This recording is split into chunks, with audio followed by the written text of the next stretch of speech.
जैसे माता कैकेयी ने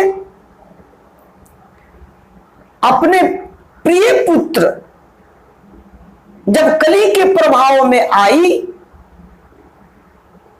तो उसने कहा कि हे राम,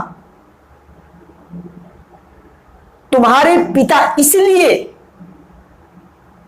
कुछ नहीं बोल पाते हैं कि मैंने इनसे अपनी जो थाती धरोहर के रूप में दो वरदान रखी थी, मैंने आज इनके विशेष आग्रह को मैंने मांगी।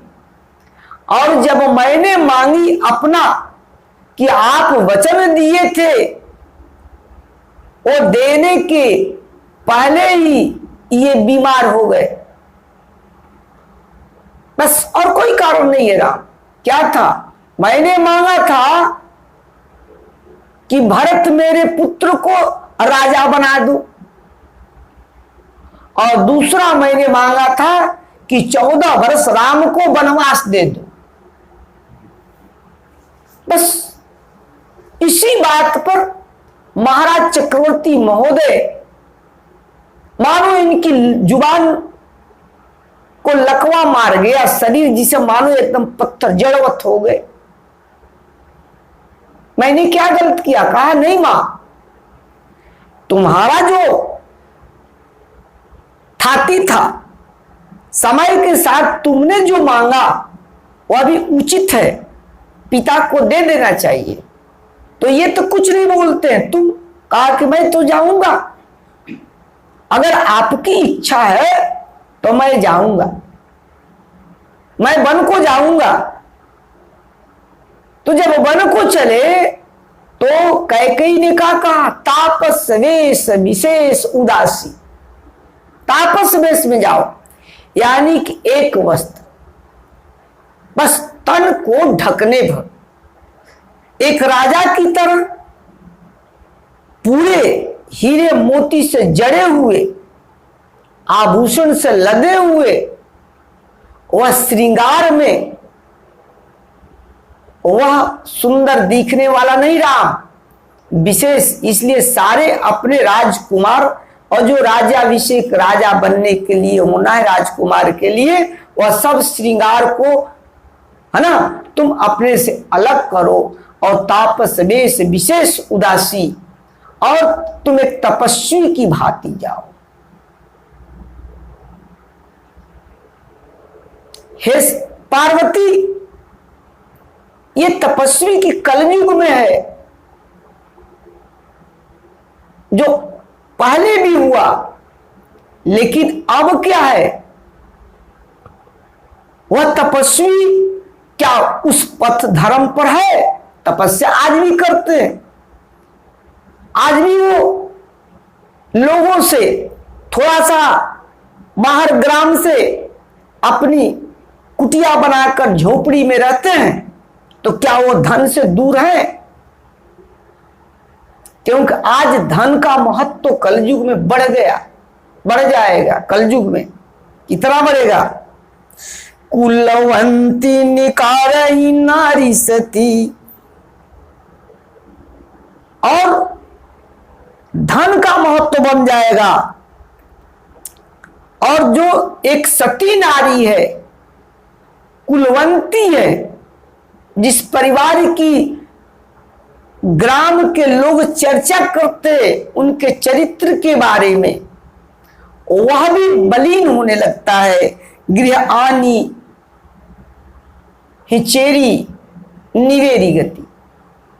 वह जो पत्नी अपने पति को परमेश्वर के रूप में पूजती है, ग्राम के लोग नर नारी जिसका वर्णन करते कि धन्य हो ये, अमुक गृह की पत्नी, अमुक की माता धन्य है, अपने पति के सिवा किसी को नहीं देखती है।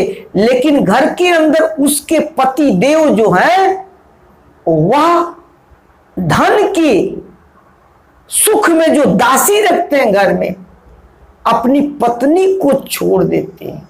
यानी पत्नी के आड़ में वह चेरी जो दासी होती है से संपर्क स्थापित करने का काम करते हैं। कलयुग का प्रभाव है। अपनी कुलवंती यानी सुंदर नारी का भी वह ध्यान मान नहीं रखते हैं। तो पुत्र का आप क्या करना है? जब पिता बिगड़ा, जिसकी ग्राम में चर्चा है, तो एक नौजवान जो है जुआ, जिसकी विवाह नहीं होता है, तबे तक वो अपनी माता का और पिता का, सगे संबंधियों का सम्मान करता है, बात मानता है। लेकिन जे भी उसकी विवाह होती है, पत्नी आती है, तो हे पार्वती, सुत मानहि मातु पिता तब लो। पुत्र अपनी माता पिता को उसी समय तक मानता है, अब लालन दिख नहीं जब लो। अपनी पत्नी का मुख नहीं देखता है, तब तक वो अपनी माता पिता का बड़ी आदर ध्यान करता है, ख्याल रखता है। जे भी उसकी पत्नी आती है और प्रथम निशा में जब अपनी पत्नी का मुख का दर्शन करता है, तो उसका व्यवहार बदलने लगता है। अब लानन दिख नहीं जब लो। अपनी पत्नी का मुख जब तक से नहीं देखता है, तब तक से वह माता पिता सगे संबंधी को तो बड़ा आदर सम्मान करता है, लेकिन जब देखता है तो वह उसके व्यवहार में परिवर्तन हो जाता है। कितना परिवर्तन होता है कि मत पूछो।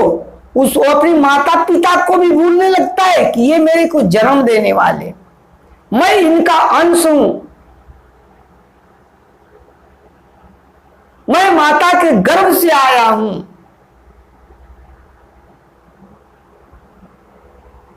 और ज्ञानी होते हुए भी उसके व्यवहार में परिवर्तन हो जाता है, अंतर होता है। कितना ससुरारी पियारी लगी जब ते, रिपु रूप कुटुंब भाई तब ते।